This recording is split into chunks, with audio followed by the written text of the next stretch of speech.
ይግቡ። በ45000 ካሬ ሜትር ላይ ወደ ተንጣለለው የፊሶን ሪል ስቴት እንኳን ደህና መጣችሁ። ቤቶቻችን ተጠናቀዋል። ይምጡና ይረከቡ። በተንጣለለው የፊሶን መንደር ታውን ሃውስ፣ ቪላና አፓርትመንት እንደ ምርጫው አቀርበናል። ዘመናዊና ቅንጡ አፓርትመንቶቻችን ከባለ 1 እስከ ባለ 3 መኝታ ተሰናድተዋል። እርሶን ይጠብቃሉ። የከርሰ ምድር ውሃ፣ ለተለያዩ ፕሮግራሞች የሚሆን ሰፊ ቴራስ፣ 24 ሰዓት የማይቋረጥ ተጠባባቂ ጄኔሬተር፣ ሰፊና አስተማማኝ የመኪና ማቆሚያ፣ የደህንነት ካሜራ ጨምሮ ይሄ ቀረሽ የማይባል ዘመናዊና ቅንጡ አፓርትመንት። ምርጫው ቪላ ከሆነ ደግሞ የተሟላና በ340 ካሬ ሜትር ላይ ያረፈ በውስጡ 6 መኝታ ቤቶች፣ 7 መታጠቢያ ቤቶች፣ 2 ሳሎን፣ 1 ባህላዊና 1 ዘመናዊ ኩሽናዎችን በውስጡ ያቀፈ ቤትም አለን። ታውን ሃውስስ ቢሉ በፊሶን መንደር ምን ጠፍቶ 5 መኝታ ቤት፣ 6 መታጠቢያ ቤትን፣ 1 ባህላዊና 1 ዘመናዊ ኩሽና አካቶ በ190 ካሬ ላይ ያረፈ 2 መኪና ማቆም የሚያስችል ሰፊ ግቢ ያለው የፊሶን መንደር። ይምጡ፣ ዛሬውኑ የቤት ባለቤት ይሆኑ። በ0952 78 78 78 ወይም በ0952 79 79 79 ላይ ሃሎ ይበሉን። ፊሶን ሪል ስቴት የርሶ።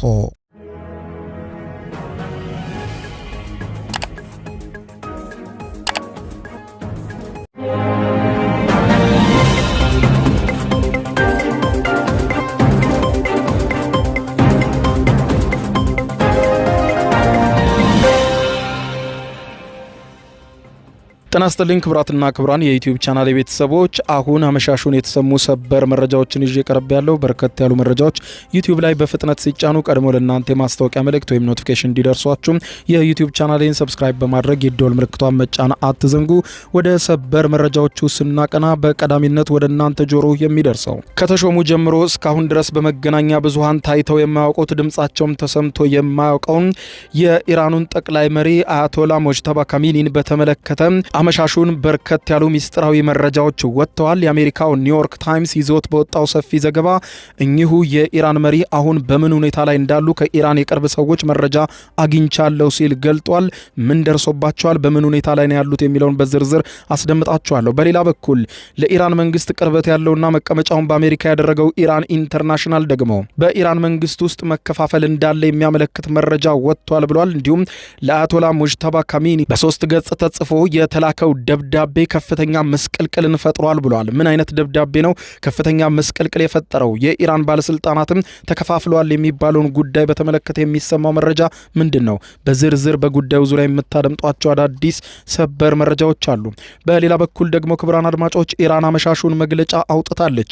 ባወጣችው መግለጫ እንደ ሁልጊዜው ጠንከር ያለ አቋሟን በመግለጫው ያሳየች ሲሆን ከዚህ በኋላ ለሚከፈት ማናቸውም ጦርነት ከምን ጊዜውም በላይ ዝግጁ ነኝ ስትል አውጃለች።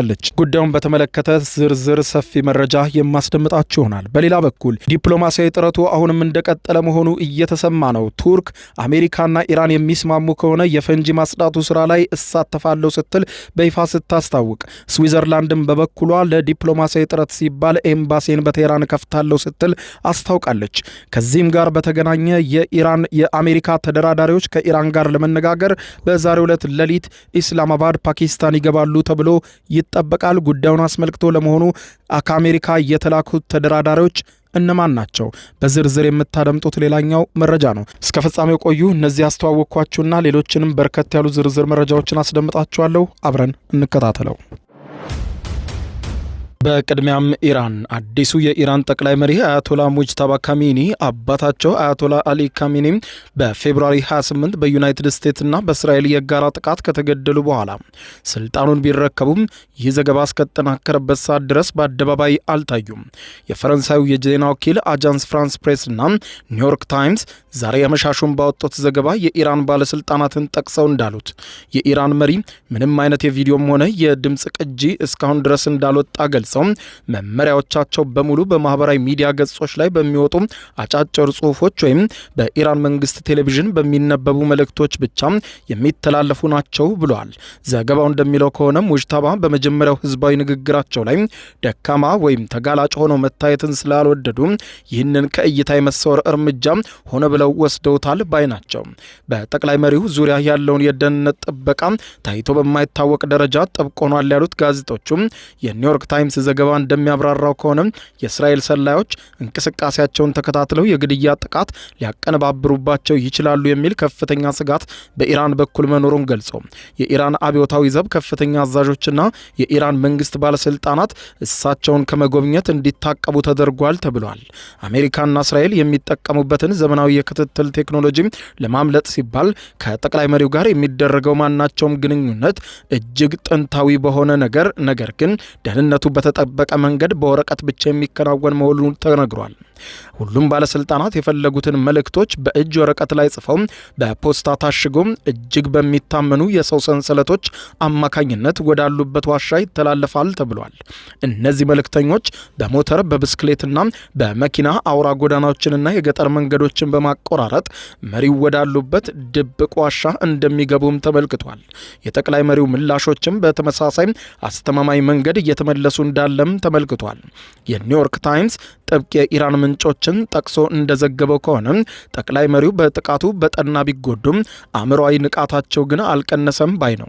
ጥቃቱ ፊታቸውን በእጅጉ የጎዳው ሲሆን የፕላስቲክ ቀዶ ጥገናም አስፈልጓቸው እንደነበረ ኒውዮርክ ታይምስ ዘግቧል። የሕክምና መረጃዎች እንደሚያሳዩት ከሆነ ጉዳታቸው እጅግ ሰፊ ነው ያለው ኒውዮርክ ታይምስ አንደኛው እግራቸው 3 ጊዜ ቀዶ ጥገና እንደተደረገለትና አሁን ሰው ሰራሽ እግር በመጠባበቅ ላይ እንደሚገኙም አመልክቷል። የተጎዳው እጃቸው ግን ቀስ በቀስ ስራውን እየጀመረ መሆኑን ከቅርብ ምንጮች መረጃ አግኝቻለሁ ያለው ኒውዮርክ ታይምስ በፊታቸውና በከንፈራቸው ላይም በደረሰው ከባድ ጉዳት ምክንያት መናገር አስቸጋሪ እንደሆነባቸው አመልክቷል። በሙያቸው የልብ ቀዶ ጥገና ሐኪም የሆኑት የኢራኑ ፕሬዝደንት መሱድ ፔዜሽኪያንና የሀገሪቱ የጤና ጥበቃ ሚኒስትር በቀጥታ በሕክምናቸው ላይ የተሳተፉ መሆኑን ኒውዮርክ ታይምስ ከቅርብ ምንጮች ያገኙትን መረጃ አክሎ ዘግቧል። መሪው አሁን ባሉበት ሚስጥራዊ ስፍራ ዙሪያቸውን በሐኪሞችና በሕክምና ባለሙያዎች ተከበው እንደሚገኙ ገልጾ ይሁን እንጂ ስለ ጤንነታቸው ለወጡ ዘገባዎች ምላሽ ለመስጠት ጠቅላይ መሪ ሙጅተባ ኻሜኒ በማህበራዊ ትስስር ገጽ ላይ ወጣ ጽሁፍ የዜና ዘገባዎቹ የጠላት ሚዲያ ዘመቻ በማለት አጣጥሏቸዋል። መግለጫው አያቶላ አሊ ኻሜኒን የገደለውን ጥቃት ተከትሎ የወጡት እነዚህ የጉዳት ዝርዝሮች አንድነትንና ብሔራዊ ደህንነትን ለማዳከም በኢራን ላይ የሚሰሩ ሆነ የተባሉ ፕሮፓጋንዳዎች ናቸው ሲሉ ኢራን አጣጥለዋለች። ይህ በእንዲህ እንዳለ በአሜሪካና በኢራን መካከል አስተማማኝ ያልሆነ የተኩስ አቁም ባለበትና በሆርሙዝ ባህረ ሰላጤ ላይ ከፍተኛ ውጥረት በነገሰበት በአሁኑ ሰዓት በቴህራን የፖለቲካ ክበብ ውስጥ ያልተጠበቀና ጥልቅ መከፋፈል ተከስቷል ይላል ኢራን ኢንተርናሽናል። የቀውሱ ትክክለኛ መነሻ የቀድሞ የአሜሪካ ፕሬዝደንት ዶናልድ ጄ ትራምፕ የኢራን አመራሮች ተከፋፍለዋል ብለው ያቀረቡት ክስ ብቻ ሳይሆን ለሙጅተባ ኻሜኒ በድብቅ የተላከ አንድ እጅግ ሚስጥራዊ ደብዳቤ ነው ሲል ይገልጻል። በቅርብ ቀናት በኢራን የፖለቲካ መድረክ ውስጥ ሲናፈስ እንደነበረው ይህ ሚስጥራዊ ደብዳቤ በበርካታ ከፍተኛ ባለስልጣናት የተጻፈ ነው ያለው ኢራን ኢንተርናሽናል ጉዳዩን በቅርበት የሚያውቁ ወገኖች አሉኝ እንዳለው ደብዳቤው የኢራንን የኢኮኖሚ ሁኔታ እጅግ አሳሳቢ ደረጃ ላይ መድረሱን ሀገሪቱም አሁን ባለችበት መንገድ መቀጠል እንደማትችልና አመራሩ ከዩናይትድ ስቴትስ አሜሪካ ጋር በኒውክሌር ጉዳይ ላይ በቁም ነገር ከመደራደር ውጪ ሌላ አማራጭ እንደሌለው በጥብቅ ያስጠነቅቃል ይላል። ይህ ክስተት ታሪካዊ ትዝታን ይቀሰቅሳል ያለው ይህ የኢራን ኢንተርናሽናል ዘገባ እንደ አውሮፓውያን አቆጣጠር በ1988 በኢራንና ኢራቅ ጦርነት ማብቂያ ላይ ከፍተኛ የኢራን ባለስልጣናት እንዲሁም የጦር አዛዦች ጦርነቱን ማስቀጠል እንደማይቻል ለሩሆላ ሆሜኒ ማስጠንቀቂያ ሰጥተዋቸው እንደነበር ገልጾ ሆሜኒ ጦርነቱ ይቀጥላል ብለው አቋም ቢይዙም ከማስጠንቀቂያዎቹ ክብደት የተነሳ የተባበሩት መንግስታት ድርጅት የጸጥታው ምክር ቤት የውሳኔ ሐሳብ 598ን ተቀብለው ጦርነቱን አስቆመዋል። ይህ ውሳኔ የተመረዘ ጽዋ ከመጠጣት ጋር ማነጻጸራቸው አይዘነጋም። የዚሁ አዲስ አዲሱ ለአያቶላ ሙጅተባ ካሚኒ ተላክ የተባለው ደብዳቤ ጠቀሜታውም ይሄው ነው የተባለ ሲሆን አንዳንድ ከፍተኛ የኢራን ባለስልጣናት የአሁኑን የኒውክሌር ፍጥጫ ርዕዮተ ዓለማዊ ፍጥጫ ከሀገር መቀጠል አቅም ጋር የተላተመበት ሌላ የታሪክ መስቀለኛ መንገድ አድርገው ማየታቸውን ያሳያል። ደብዳቤውን ከፈረሙት መካከል መሐመድ ባገር ቃሊባፊ ወይም የኢራን ፓርላማ አፈ ጉባኤ ናቸው። እንዲሁም የሀገሪቱ ፕሬዝዳንት መሱድ ፔዜሽኪያን፣ አባስ አራግቺ የውጭ ጉዳይ ሚኒስትሩ እንዲሁም ሙስታፋ ፖርሞዲን የመንግስት ጉዳዮች ኮሚኒኬሽን ይገኙበታል። ሆኖም አንዳንድ ባለስልጣናት መፈረም አሻፈረኝ ብለዋል። ከነዚህም መካከል በኢብራሂም ራይሲ አስተዳደር ስር የኢራን ዋና የኒውክሌር ተደራዳሪ የነበሩት አሊ ባጋሪ ካኒ ስማቸውን በስፋት እየተነሳ ነው። ደብዳቤውን በከፍተኛ ሚስጥር የተያዘና ለህዝብ ወይም ለፓርላማ ሳይሆን በቀጥታ ለአያቶላ ሙጅተባ ካሚኒ ብቻ በደብዳቤ የተላከ ነበር።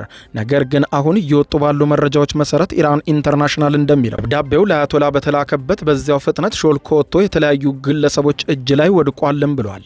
በደብዳቤው መሽለክ ምን ያህል ስሱ ጉዳይ እንደሆነ የሚያሳየው ሁለት ህዝባዊ ምላሾች ተሰጥተውበታል ይላል ኢራን ኢንተርናሽናል። አንደኛው የኢራኑ የፓርላማ አፈ ጉባኤ የሆኑት ቃሊባፊና የቅርብ ቁርኝት ካላቸው ጃሊል ሞሄቢ የተሰጠ የህግ ማስጠንቀቂያ ነው።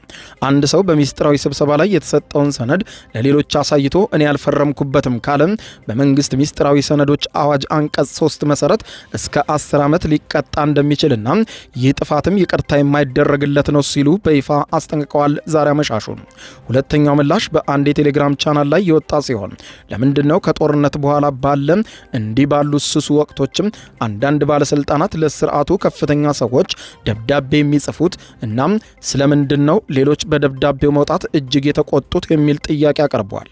የስርዓቱ ከፍተኛ ሰዎች የሚለውን አገላለጽ በኢራን የፖለቲካ ቋንቋ የጠቅላይ መሪውን ስም በቀጥታ ላለመጥራት ጥቅም ላይ የሚውል ዘይቤ ነው። ይህ ሾልኮ የወጣው ደብዳቤ ጉዳይ አሁንም በኢራን የፖለቲካ መድረክ ላይ ከፍተኛ የሆነ መነጋገሪያነቱ ቀጥሏል። በዚህ እንዳለ የፕሬዝዳንት ዶናልድ ጄ ትራምፕ ክስ ያረፈው ልክ በዚህ የውጥረት ድባብ ውስጥ እንደነበረ መገናኛ ብዙሃን ይገልጻሉ። የአሜሪካው ፕሬዝዳንት ዶናልድ ጄ ትራምፕ በማህበራዊ ትስስር ገጻቸው የኢራን ባለስልጣናት እንደ ድመትና እንደ ውሻ እየተናከሱ ነው፣ እንግዲህ አንድ ስምምነት ላይ ደርሰው እስኪመጡ ጠብቃቸዋለሁ ሲሉ በማህበራዊ ሚዲያ ላይ ጽፈዋል።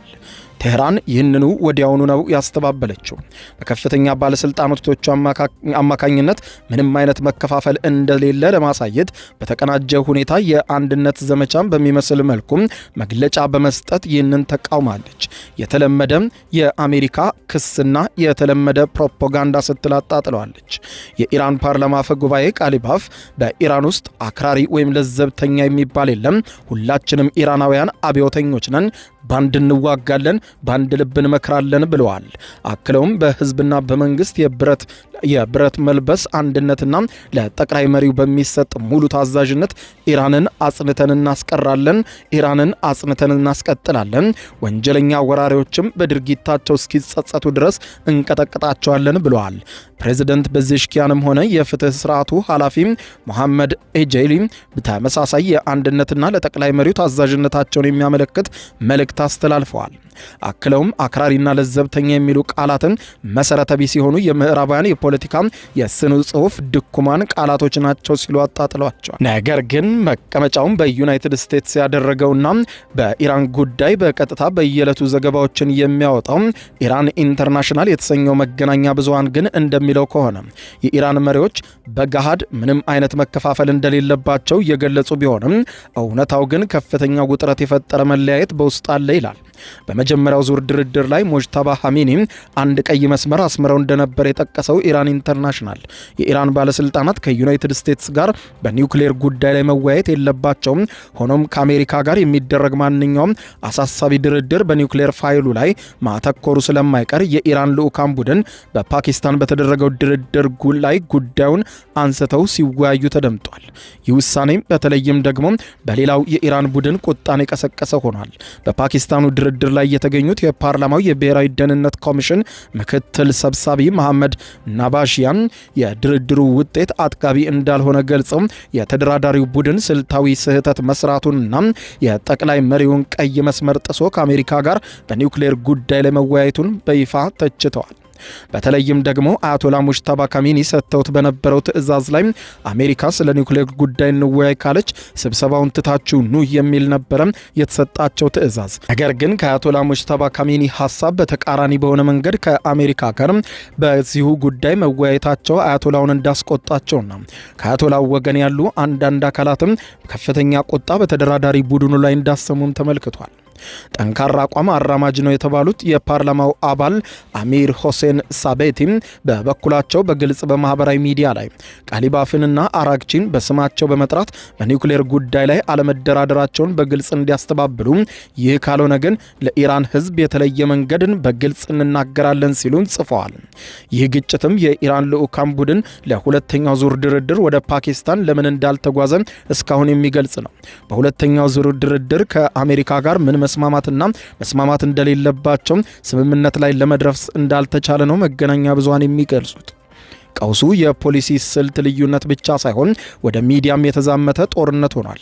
የኢራን ብሔራዊ ደህንነት ምክር ቤት ጋር ግንኙነት ያለው ኑር የተሰኘው የዜና ወኪል አንድ አደገኛ ኃይል ቃሊባፍና አራግቺን የመቋቋሚያ መስመርን በመተው ለጠላት እጅ መስጠትና የማግባባት አራማጆች አድርጎ ለመሳል እየሞከረ ነው ሲል አስጠንቅቋል።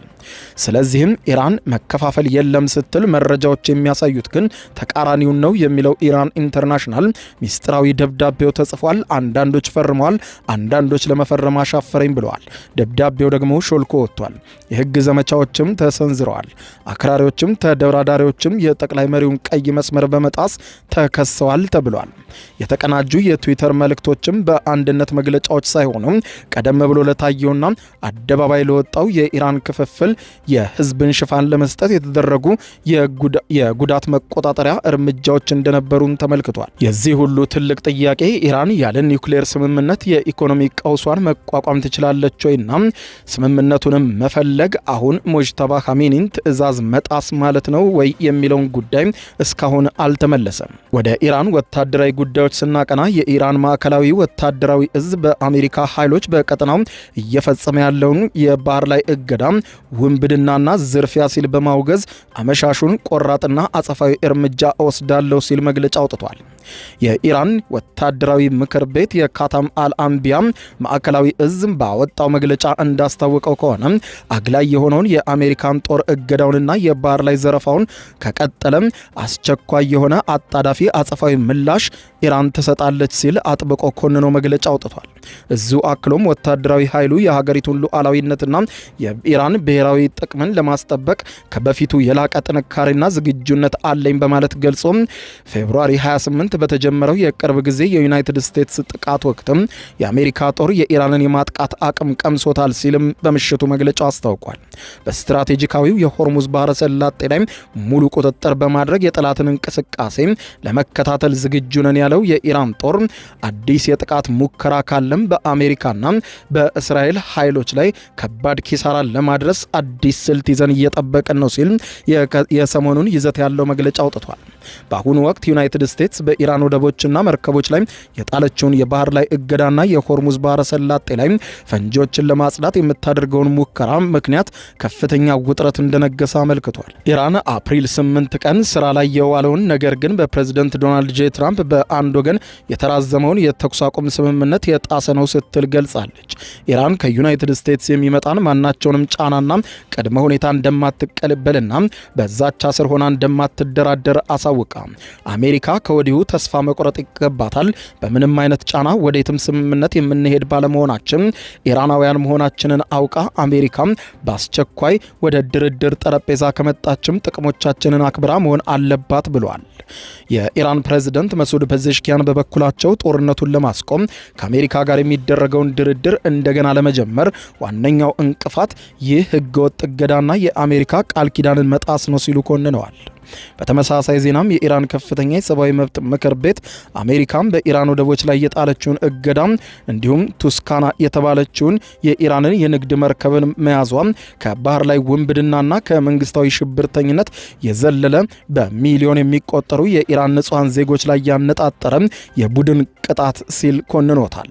ምክር ቤቱ ዛሬ አመሻሹን ባወጣው መግለጫ በኦማን የባህረ ሰላጤ ውስጥ በቱስካና የኢራን መርከብ ላይ የተፈጸመውን የታጠቀ ጥቃትና የወደብ እገዳውን በጽኑ አውግዟል። የዩናይትድ ስቴትስ እርምጃም በዓለም አቀፍ ሕግ መሰረት ወታደራዊ ጥቃት መሆኑንና ዜጎች መድኃኒት፣ ምግብና ነዳጅ እንዲሁም ሌሎች መሰረታዊ እንቅስቃሴዎችን እንዳያገኙ አድርጓል ብለዋል። የቱስካን የኢራን መርከብ ላይ የተደረገው ጥቃትና ሰራተኞቹን አግቶ መያዝ የሰዎችን ደህንነትና የመስራት መብት የሚጥስ መሆኑንም አብራርቷል። አሜሪካም በኢራን ላይ የህግና የሰብአዊ መብት ክሶችን በማንሳት ወንጀሏን ለመሸፈን ብትሞክርም ራሷን ድርጊቶችን ግን ሁሉንም የሰው ልጅና የሞራል እሴቶችን የሚጥሱ መሆናቸውን አሳይቷል ሲል መግለጫው ብሽቱን አብራርቷል። ይህ የአሜሪካ እርምጃ የተኩስ አቁም ስምምነቱን የጣሰና በዓለም አቀፍ የወንጀለኞቹ ፍርድ ቤት ህግ አንቀጽ 8 መሰረት የጦር ወንጀል መሆኑንም ያስቀምጣል። በመሆኑም የተባበሩት መንግስታት ድርጅት የሰብአዊ መብት ኮሚሽንና የዓለም አቀፉ ማህበረሰብ ይህንን ድርጊት እንዲያወግዙት፣ ፈጻሚዎቹንም ተጠያቂ እንዲያደርግና ለባህረኞችና ለቤተሰቦቻቸው በአስቸኳይ ካሳ እንዲከፍል ጥሪ አቅርበዋል። በእነዚህ ወንጀሎች ፊት ዝምታን መምረጥ ወራሪዎችን ከቅጣት ነፃ ከማድረግ በላይ የሰብአዊ መብትና የጦርነት ህግጋትን መሰረት ለዘላለም ያፈርሳል ሲል ምክር ቤቱ አስጠንቅቋል። በሌላ በኩል የሆርሙዝ ወሽመጥን ለማስከፈትም ሆነ አሜሪካና ኢራንን ለማግባባት ዲፕሎማሲያዊ ጥረቶች በከፍተኛ ሁኔታ እንደቀጠሉ ነው። የቱርክ ውጭ ጉዳይ ሚኒስትር ሃካን ፊዳን አመሻሹን በሰጡት መግለጫ በኢራንና በዩናይትድ ስቴትስ መካከል የሰላም ስምምነት ከተደረሰ በኋላ ቱርክ በሆርሙዝ ባህረ ሰላጤ ላይ በሚካሄደው የፈንጂ ማጽዳት ዘመቻ ላይ ትሳተፋለች፣ እነርሱ ብቻ ይስማሙ ሲሉ ገልጸዋል። በለንደን ለጋዜጠኞች ዛሬ አመሻሹን መግለጫ የሰጡት ሚኒስትሩ ከማንኛውም ስምምነት በኋላ የተለያየ ሀገር ባለሙያዎችን ያካተተ ቴክኒካዊ ቡድን በባህረ ሰላጤው ላይ የፈንጂ ማጽዳት ስራዎችን ያከናውናል ተብሎ እንደሚጠበቅም ነው። ቱርክም ይህንን ጥረት በሰብአዊ ግዴታነት በአዎንታዊ መልኩ እንደምትመለከተው ተናግረዋል። ከነሷቸው ቁልፍ ነጥቦች መካከልም ይህ የፈንጂ ማጽዳት ስራ የሚከናወነው በኢራንና በአሜሪካ የሰላም ስምምነት ከተፈረመ በኋላ በሚቋቋም ቡድን ውስጥ ቱርክ ተካታ ነው። ቱርክ በእነዚህ ቅድመ ሁኔታዎች መሰረት በፈንጂ ማጽዳት ስራው ላይ ለመሳተፍ ምንም ችግር የለባትም። ነገር ግን ይህ የተቋቋመው ጥምረት ወደፊትም ለሚነሳ ማናቸውም አዲስ ግጭት ተዋናይ ወይም ወገንተኛ የሚሆን ከሆነ ቱርክ አቋሟን እንደገና ትገመግማለች ሲሉም አስጠንቅቀዋል። ከዚህ በተጨማሪም ከኢራን የኒውክሌር ፕሮግራም ጋር የተያዙ ጉዳዮችን በቀጥታ በፓኪስታኑ ዙር ድርድር ላይ ሊፈቱ እንደሚችሉ ያላቸውንም እምነት ገልጸው ቱርክ ለማናቸውም ሰላማዊ ሁኔታን ትደግፋለች ሲሉ ነው የገለጹት። ይህ በዚህ እንዳለ የአሜሪካው ፕሬዝዳንት ዶናልድ ጄ ትራምፕ አሜሪካን ወክለው እንዲደራደሩ የሚልኳቸው የአሜሪካ ተደራዳሪዎች ጃሬድ ኩሽነርና ስቲቭ ዊትኮፍ ናቸው። ስቲቭ ዊትኮፍና ጃሬድ ኩሽነር ከኢራን ጦርነት ጋር በተያያዘ ተጨማሪ ንግግር ለማድረግ ዛሬ ሌሊቱን ፓኪስታን እንደሚገቡ ዋይት ሀውስ አስታውቋል። ሁለቱ የትራምፕ ተደራዳሪዎችን በተመለከተ ብዙ እየተባለ ነው። ጃሬድ ኩሽነር የአሜሪካው ፕሬዝዳንት ዶናልድ ጄ ትራምፕ አማች ሲሆኑ ባለቤታቸው የፕሬዝዳንት ዶናልድ ጄ ትራምፕ ልጅ ኤቫንካ ትራምፕ ናት። በትራምፕ የመጀመሪያው ስልጣን ዘመን የፕሬዝዳንቱ አማካሪ ሆነው ሰርተው ነበር። አሁን ይህ አይነት ሹመት ባይኖራቸውም ቁልፍ ዓለም አቀፍ ጉዳዮችም ላይ ሲሳተፉ ይታያሉ። ከዚህ ቀደምም እስራኤልና ሐማስ የተኩስ አቁም ያደረጉበትን ድርድር ላይም ተሳትፈው እንደነበር ይታወቃል። በሌላ በኩል ስቲቭ ዊትኮፍ ደግሞ የሪል ስቴት አልሚና የፕሬዝዳንት ዶናልድ ጄ ትራምፕ የቅርብ ጓደኛ ናቸው። ባለፈው ዓመት ትራምፕ ሁለተኛ ስልጣን ዘመናቸውን ሲጀምሩ የመካከለኛው ምስራቅ ልዩ መልእክተኛ ሆነው ተሹመዋል። የትራምፕ አስተዳደር ለዓለም አቀፍ ድርድሮች የሚልካቸው ሰው የሆኑት ዊትኮፍ በእስራኤልና ሐማስ እንዲሁም ሩሲያና ዩክሬን ንግግሮች ላይ ቁልፍ ሚና ሲጫወቱ እንደነበረ አይዘነጋም። እነዚህ ተደራዳሪዎች ፓኪስታን እንደሚደርሱም ይጠበቃል ተብሏል። ይህ በዚህ እንዳለ ስዊዘርላንድም ዲፕሎማሲያዊ ጥረቶችን ለማገዝ ኢራን ውስጥ የሚገኘው ኤምባሲዋን በድጋሚ እንደከፈተች አስታውቃለች። ስዊዘርላንድ በኢራን ዋና ከተማ ቴሄራን ውስጥ የሚገኘው ኤምባሲዋን በሂደት በድጋሚ እየከፈተች መሆኑን ነው ውጭ ጉዳይ ሚኒስትሯ የገለጸው። ኤምባሲው ኢራን ውስጥ የአሜሪካን ፍላጎቶች በመወከል እንደሚንቀሳቀስ ተናግረዋል። የአሜሪካም በአውሮፓውያኑ 1979 የኢራን አብዮት ፈንድቶ የኤምባሲ ሰራተኞቿም ታግተው ከተወሰዱ በኋላ ቴህራን ውስጥ በዲፕሎማሲያዊ መንገድ የሚወክላት ተቋም የላትም። የስዊዘርላንድ የውጭ ጉዳይ ሚኒስትር እንዳስታወቀው ኤምባሲውን የመክፈት ውሳኔ የተላለፈው ከኢራንና ከአሜሪካ ጋር ምክክር ከተደረገ በኋላ ነው። አውሮፓዊቷ ሀገር ግጭትን ለማርገብና ዘላቂ ሰላምን ለማምጣት ለሚደረጉ ማናቸውም ዲፕሎማሲያዊ ጥረቶች መስሪያ ቤቶቿን ለድጋፍ ለመዋል ምንጊዜም ዝግጁ ናት ብለዋል። ክቡራን አድማጮች ለሰዓቱ ያስኩላቸው አጫጭር መረጃዎች የሰማችኋቸው ናቸው። ከሰዓታት በኋላ በሌላ መረጃ ተመልሰን እስከምንገናኝ በያለንበት የዓለም ዳር ቸር እንቆይ። የዩቲዩብ የስኬት ሚስጥሮችን በዝርዝር የያዘው የአቤል ብርሃኑ የወይኗ ልጅ መጽሐፍ ሁለተኛ እትም በገበያ ላይ። ዩቲዩብ ለመጀመር በአጭር ጊዜ ስኬትን ለመቀዳጀት አስበዋል? ዩቲዩብ ብጀምር ስንት ብር አገኘሁም ብሎ አስበዋል? እንግዲያውስ በዩቲዩብ 2 የወርቅ 3 የብር ሽልማቶችን ያገኘው የአቤል ብርሃኑ የወይኗ ልጅ የዩቲዩብ ሚስጥሮች መጽሐፍ በዝርዝር ሁሉንም ያብራራሉታል። ዛሬውኑ ገዝተው ህልሞን እውን የሚያደርጉበትን የዩቲዩብ የስኬት መንገድ ይጀምሩ። በሀገር ቤት አከፋፋይ አዲስ አበባ ሜክሲኮ ኮሜርስ መጽሐፍት መደብር። በውጭ ሀገራት ለምትገኙ ከአማዞን ላይ ብታዙ በቀናት ውስጥ ደጁ ይደርሳል። የአማዞን ሊንኩን እዚህ ቪዲዮ ኮሜንት ላይ ያገኙታል። የዩቲዩብ ሚስጥሮች ዘመኑ ጋር ተፈላጊ መጽሐፍ።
ይግቡ በ45000 ካሬ ሜትር ላይ ወደ ተንጣለለው የፊሶን ሪል ስቴት እንኳን ደህና መጣችሁ። ቤቶቻችን ተጠናቀዋል። ይምጡና ይረከቡ።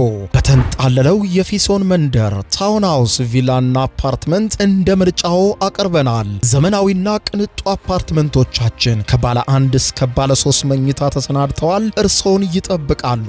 የከርሰ ምድር ውሃ፣ ለተለያዩ ፕሮግራሞች የሚሆን ሰፊ ቴራስ፣ 24 ሰዓት የማይቋረጥ ተጠባባቂ ጄኔሬተር፣ ሰፊና አስተማማኝ የመኪና ማቆሚያ፣ የደህንነት ካሜራ ጨምሮ ይሄ ቀረሽ የማይባል ዘመናዊና ቅንጡ አፓርትመንት። ምርጫው ቪላ ከሆነ ደግሞ የተሟላና በ340 ካሬ ሜትር ላይ ያረፈ በውስጡ 6 መኝታ ቤቶች፣ 7 መታጠቢያ ቤቶች፣ 2 ሳሎን፣ 1 ባህላዊና 1 ዘመናዊ ኩሽናዎችን በውስጡ ያቀፈ ቤትም አለን። ታውን ሃውስስ ቢሉ በፊሶን መንደር ምን ጠፍቶ 5 መኝታ ቤት፣ 6 መታጠቢያ ቤትን፣ 1 ባህላዊና 1 ዘመናዊ ኩሽና አካቶ በ190 ካሬ ላይ ያረፈ 2 መኪና ማቆም የሚያስችል ሰፊ ግቢ ያለው የፊሶን መንደር። ይምጡ፣ ዛሬውኑ የቤት ባለቤት ይሆኑ። በ0952 78 78 78 ወይም በ0952 79 79 79 ላይ ሃሎ ይበሉን። ፊሶን ሪል ስቴት የርሶ